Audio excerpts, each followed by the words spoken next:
بسم اللہ الرحمن الرحیم۔ وہ لوگ بہرے ہیں، گونگے ہیں، اندھے ہیں، کیونکہ وہ عقل سے کام نہیں لیتے۔ آگ والے دوزخی اور باغ والے جنتی دونوں برابر نہیں ہو سکتے۔ دنیا کی زندگی سوائے دھوکے کے سامان کے اور کچھ نہیں۔ اللہ جسے چاہے سیدھے راستے پر چلاتا ہے۔ کیا تم لوگوں نے خود سے ہی یہ حساب لگا لیا ہے کہ تمہیں یوں ہی جنت کا داخلہ مل جائے گا، حالانکہ ابھی تم ان آزمائش سے نہیں گزرے جو تم سے پہلے ایمان والے گزر چکے ہیں۔ تم برائی کا جواب اچھائی سے دو، نتیجتاً وہ شخص کے جس کے ساتھ تمہاری عداوت ہے وہ گویا تمہارے ساتھ ایسے ہو جائے گا جیسے تمہارا کوئی گہرا دوست ہو۔ اللہ والے بن جاؤ۔ دنیا کی زندگی تو دھوکے کے سامان کے سوا اور کچھ بھی نہیں ہے۔ جھوٹی امیدوں اور آرزوؤں نے تمہیں دھوکے میں رکھا ہوا تھا، یہاں تک کہ اللہ کا فیصلہ آ گیا۔ روز قیامت کوئی جگری یار اپنے جگری یار کو نہ پوچھے گا، حالانکہ وہ ایک دوسرے کو دکھائے جائیں گے۔ یہ تو زمانے کے نشیب و فراز ہے جنہیں ہم لوگوں کے درمیان بدلتے رہتے ہیں۔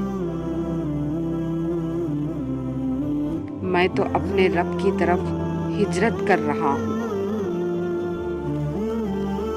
اے ہمارے رب، ہمیں ہدایت دینے کے بعد ہمارے دلوں کو ٹیڑھا نہ ہونے دے۔ کیا تم پرندوں کو نہیں دیکھتے کہ آسمان کی فضا میں تھمے ہوئے ہیں؟ انہیں اللہ کے سوا کون تھامے ہوئے ہے؟ بے شک اس میں بھی ایمان والوں کے لیے بڑی نشانیاں ہیں۔ چیخیں گے ہمیں بھیج دو دنیا میں ایک بار، سجدوں میں پھر گزار دیں گے ساری زندگی۔ اللہ جس کے لیے چاہتا ہے اپنی رحمت کو خاص کر دیتا ہے۔ جو شخص نیکی کی تصدیق کرے گا ہم اس کو آسان راستے پر ڈال دیں گے، اور جو نیکی کو جھٹلائے گا ہم اسے مشکل راستوں میں ڈال دیں گے۔ اگر تم کسی آدمی کو پانی پر چلتے ہوئے اور ہوا میں اڑتے ہوئے دیکھو تو تم کسی دھوکے کا شکار نہ ہو جانا کہ اس شخص کو اللہ کا ولی سمجھ بیٹھو، جب تک تم اس کے افعال کو اللہ کی کتاب اور رسول اللہ صلی اللہ علیہ وسلم کے قول و فعل کی طرف نہ پلٹا دو۔ خوب اچھی طرح سمجھ لو، اللہ کے دوست نہ تو وہ کسی خوف میں ڈوبتے ہیں اور نہ ہی کوئی غم انہیں نڈھال کر سکتا ہے۔ بھلا کون ہے وہ جو بے قرار کی دعا قبول کرتا ہے جب وہ دعا مانگتا ہے؟